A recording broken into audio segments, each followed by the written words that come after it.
Buongiorno Italia! Allora, forse andiamo a puntinare qualcosa di nuovo. Cosa succede?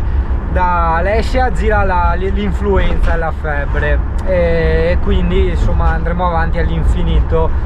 Sì, stavolta è lei che fa l'untrice. Quindi per cui io adesso mi sto trasferendo a Valvasone. Oggi dovrebbe essere tipo un martedì, una roba del genere, e sto lì a lavorare qualche giorno. Dopodiché dovrebbe raggiungermi Marco, quello da Duccia, e andiamo a visitare un posticino che ho trovato tramite Google Maps in vista satellite. Vediamo se i camper possono passarci e andiamo a infrattarci, non nel senso sessuale del termine, ma nel senso proprio parcheggiatore del termine, un po' nel wild, nelle rive del Tagliamento. Probabilmente perché è un periodo che ho voglia tanto di esplorare qualcosa di nuovo. Non serve necessariamente far migliaia di chilometri, perché io fortunatamente bazzico nella zona del nord-est. Cosa significa? A parte tutte le cose interessanti che ci stanno da Verona a che stradine da Verona, diciamo, a Jesolo per intenderci, ma ho il Friuli e insomma relativamente vicino anche la Slovenia, quindi ci sono cose veramente molto molto interessanti, dai borghetti antichi ai sentieri di montagna, boschi, eccetera eccetera, e quindi volevo scoprire un qualcosa di nuovo. Io adesso intanto, non sapendo ancora nulla, ho detto ma sì, facciamo quel posto lì in riva al Tagliamento. Se dopo viene fuori qualcos'altro, ben venga, insomma, qualche bel borghetto nuovo da scoprire. Per quanto riguarda gli spostamenti di Singano, quindi dalla casa alle cose da visitare, io qui a casa ho sempre dietro il longboard elettrico. Forse un monopattino elettrico potrebbe essere più pratico per il discorso della sterzata, no? Perché sai che il longboard non ha sterzata, non puoi fare inversioni a U, eccetera eccetera. Questo monopattino elettrico dovrebbe avere comunque anche della stabilità, essendo lungo, avendo le ruote agli estremi ed avendo comunque anche un manubrio dove tu scarichi il peso e mantieni l'equilibrio. Però niente, per il momento mi sto divertendo come un pirla con sto longboard e continuo a tenere il longboard. CP è qui presente, tutto a posto, siamo mangiati e partiamo felici. Non so perché fai la faccia depressa che hai mangiato. Di solito il CP quando deve mangiare fa le tragedie greche. Ho fatto anche il controllino delle gomme anteriori davanti perché le vedevo con un po' troppa panza, no, secondo me. Allora sì, mi hanno spiegato che è normale che le gomme nuove radiali facciano della panza quando hanno del carico, no? Diverso invece è il discorso della pressione. La pressione ci vuole comunque corretta. Le mie gomme dovrebbero andare a un massimo di 4,5, erano a 3,5 e allora le ho portate a 4,3 le anteriori. Quelle posteriori invece mi sembravano perfette, quindi non ho neanche controllate, insomma, ecco. Quindi comunque, nonostante siano gonfie quasi al massimo, hanno un po' di pancetta. Questo probabilmente anche per il fatto che, avendo le Alco dietro, le sospensioni ad aria, dietro il camper è più alto e quindi scarica di più sull'anteriore, hai capito? Però vabbè, adesso è tutto perfetto. Così facendo la gomma si consuma meglio e tu hai anche una specie di maggior comfort di guida, nel senso che senti il camper muoversi più linearmente nei cambi di direzione eccetera, e ciò favoreggia anche i consumi, nel senso che consumi meno. C'è un CP che vuole i coccoli qua, c'è un CP coccoloso, un CP coccolante, CP, cara, mio amore, sei venuta a farmi compagnia, sei molto gentile.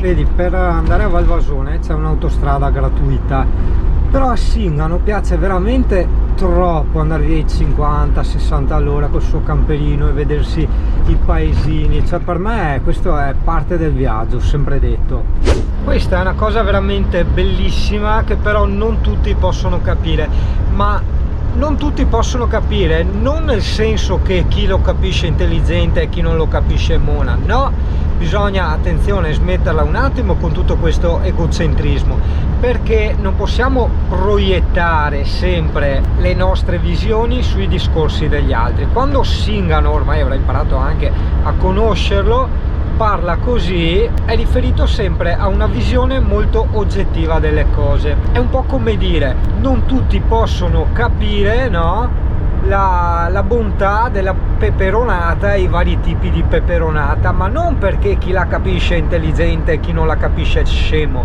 semplicemente se uno gli piace la peperonata, ok, perché rientra nei suoi gusti personali, allora lui sì capisce tutte le varie varianti di peperonata, le qualità e le apprezza, no? Capisci? Le capisce. Ma se a uno non piace, cioè non è che è in torto, è scemo, non ci arriva o roba del genere. Se a uno non piace la peperonata non piace, cioè non può capire, non può apprezzare, ma è normale, insomma, cioè capisci dove voglio arrivare. Ma questo è sempre in tutti i miei discorsi. No, devo darmi un freno perché ogni volta che faccio un ragionamento intelligente a me viene sempre da fare esempi sul veganesimo, che tra parentesi manco sono vegano, io sono più o meno vegetariano, no? Però lì si crea una sorta veramente di muro in cui nascono battaglie solo esclusivamente per il discorso essere vegani, non vegani, eccetera eccetera, quindi sorvolando completamente il ragionamento che io avevo fatto e che era dove volevo andare a parare. Quindi Singano, mettiti un appunto, fai gli esempi sulla peperonata, fai gli esempi, tipo una volta si faceva gli esempi sui motori, no? La 500, la Ferrari, se i paragoni si facevano una volta, non tirare più in mezzo vegetariani e vegani negli esempi, perché sennò ragazzi qua nascono sempre macelli. Ma è normale, non preoccuparti, cioè non sei te che hai bisogno di particolari cure psichiatriche, no, assolutamente, è proprio la mente umana, la conformazione della mente umana che entra in protezione quando tu gli togli le sue certezze più che le sue convinzioni, no? Le sue sicurezze sotto ogni aspetto, quindi anche le sicurezze psicologiche, le sicurezze culturali, ossia quello che lei crede sia giusto e crede sia la realtà. Tu parli o dai per sottointeso che sia il contrario di ciò a cui lui è abituato a credere e vedrai che si alza un muro di protezione e andrà a remare in direzione completamente contraria a quella in cui stavi andando tu col tuo discorso. Anche perché veramente, ragazzo, per come siamo messi, cioè se continuiamo di questo passo arriveremo a contestare anche gli esempi fatti con la peperonata, no? Perché dopo arriva la gente, no, che dice no, ma la peperonata fa male perché è fatta di solanacee che ti provocano la psoriasi e questo e quello. Vedi saltando così invece il discorso che uno voleva fare, in quanto la peperonata l'aveva usata solo esclusivamente come esempio per capire il processo cognitivo che stava dietro a tutto questo ragionamento. Quindi quando parla Singano analizziamo i sillogismi e non i soggetti. Però Italia, cambiando un attimo discorso, una cosa che io da tanti anni penso di continuo ogni volta che guido, e forse l'ho anche detta qualche volta o su Facebook o su YouTube, adesso non lo so, ma porca puttana, ma solo in Italia abbiamo tutti sti merda di tombini messi proprio nella strada, tra cui neanche tutti allineati, che allora uno dice tengo la stessa traiettoria, no, certi a sinistra, certi a destra, certi non puoi neanche evitarli, cioè capisci? Quindi tu ti vedi distruggere le sospensioni e sentire di quelle pacche ogni volta toton, ma anche ste robe qua, guarda, vedi? Quando rifanno la strada, ma è possibile, adesso con tutto il rispetto ovviamente per chi lavora, perché il discorso è riferito a chi gli ha insegnato a lavorare, ma è possibile che nel 2020 non siano capaci di tappezzare una strada?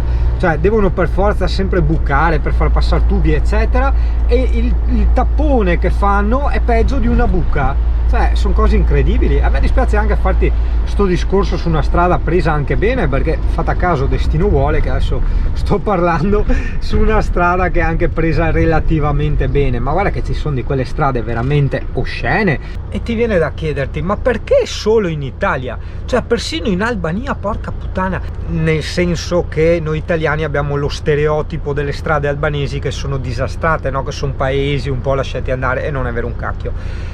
là addirittura i tombini erano tutti nel bordo strada, capisci? È vero che qualcuno può anche dire sì, ma i tombini in Albania li trovi anche aperti. Ok, ma chi se ne frega se sono aperti o chiusi, sono completamente fuori dalla carezzata, hai capito? Le strade sono dritte.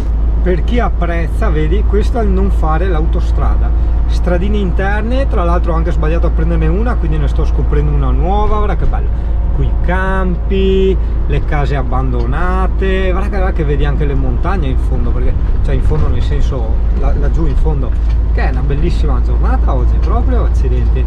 Oddio, guarda sta casetta, che colori sobri, porca miseria. Arati la velocità di crociera. Beh, non è proprio la sua in realtà sarebbero i 55, e mai il termine fu più appropriato, velocità di crociera, perché effettivamente a me sembra quasi di essere in una crociera, no? Cioè in uno spostamento di piacere, e io provo piacere, magari non sempre, tipo adesso che passo le fabbriche c'hanno questo gran piacere, però quando passi i paesini, i campi, no? Che vedi le vecchie le chiesette, le casette, le cicci, le cocò, là veramente a me piace, mi ricarica, ti ho detto. Io così guiderei per ore e straore. Autostrade tangenziali dopo 2 ore sono già KO, cioè KO nel senso che mi sono svangato le scatole. Questo paesino è Pravis Domini, secondo me siamo già in Furlandia. Guarda che chiese tipiche che abbiamo, guarda che tipico, guarda, ara. A me piacciono le campagne del Veneto e del Friuli perché sono rilassanti, sono veramente rilassanti. In velocità crociera, col gomito, guarda, messo nel poggiabraccio, è una comodità pazzesca Pullman. In più adesso vabbè sto correndo, non te lo posso far vedere, anche i sedili gonfiabili, no? Che tu premi la pompetta e ti senti i reni, no? Tutti che si sagomano, si cosano, è una cacchio figata sto camper. Sì, ripeto, non è proprio bellissimo esteticamente, però come camper, ragazzi, veramente sono montato su tanti camper, è una roba indescrivibile. Poi bisogna vederlo e toccarlo dal vivo per capire, perché sennò in video non rende. Se dopo magari ci entri anche d'inverno, no?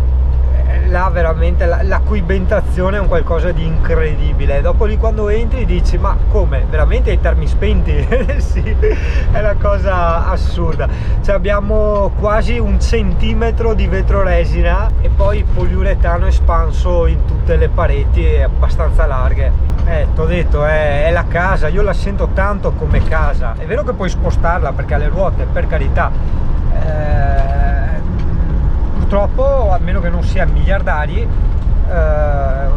bisogna scendere a compromessi. Se io fossi stato un riccone mi sarei preso una specie di, sai, quei camion 4x4, là sì, veramente avrei fatto una figata, anche perché sì, non solo tanto per comprarlo ma anche per mantenerli quelle cose là, perché le gomme ti costano una follia e dopo i consumi del gasolio insomma non è assolutamente la stessa cosa. Però vedi, se sei capace di volare basso sentendoti sempre in alto, cioè con Pullman è tanto. Poteva farmi tanto gola una Smart tipo quella che avevo una volta per viaggiare, perché ripeto, questa è la mia casa, ok? Io quindi ricordiamoci di togliere sempre qualsiasi stereotipo di full timer, no?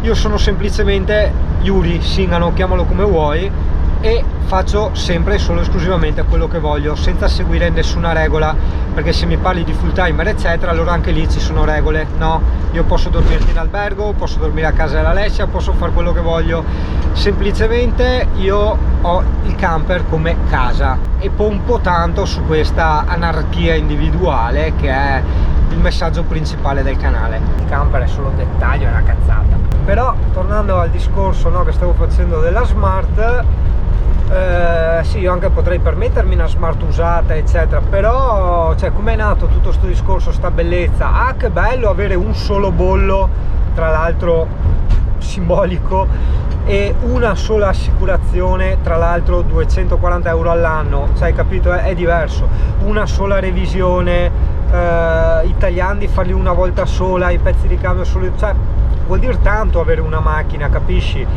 Mi ricordo che anche la bella vita che ho fatto in Scozia era, insomma, per carità, tutto quello che vuoi, ma non avevo neanche l'auto, non avevo moto, non avevo niente in Scozia, quindi pagavo solo l'affitto e basta, e le bollette, ciapa. Capisci cosa intendo, no? Perché sì, riuscirei a mantenerla la Smart, però non riuscirei più ad avere questa vita veramente spensierata che sto avendo, perché veramente qua vivi con niente, no, non prendiamoci in giro, però veramente con poco. Sì, sì, senti, veramente dei benefici dopo aver gonfiato correttamente i pneumatici. Quindi cosa significa? Esatto, che adesso ti ho messo la pulce nell'orecchio e tu andrai a controllare il tuo camper o la tua macchina o il tuo furgone o la tua moto o il tuo scooter. Esatto, bravo, sì, hai detto giusto. E anche la bicicletta, soprattutto la bicicletta, soprattutto quella, cavolo, che la si paghi pedalando, sì.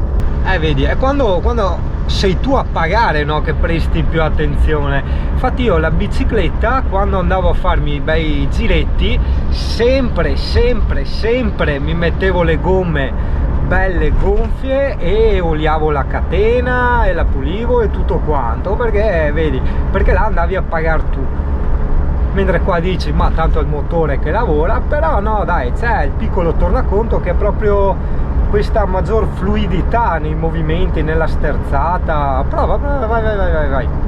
Ovviamente, vabbè, adesso se mi sente il 40-50enne ovviamente mi dice grazie al cavolo le so ste robe, sì, ok, però non tutti sono attenti a queste cose. Magari mi riferisco ai ragazzi giovani che usano da poco la macchina, che hanno da poco la macchina o il furgoncino o il camper, che ne so io. Vai, corri, metti in pausa il video e vatti a regolare i pneumatici.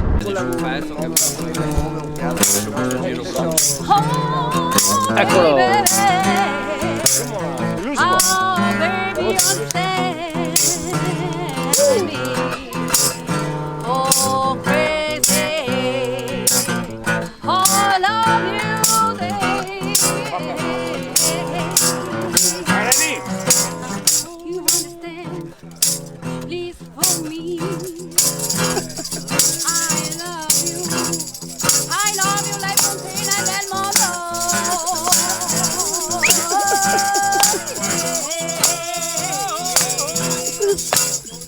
Sigari!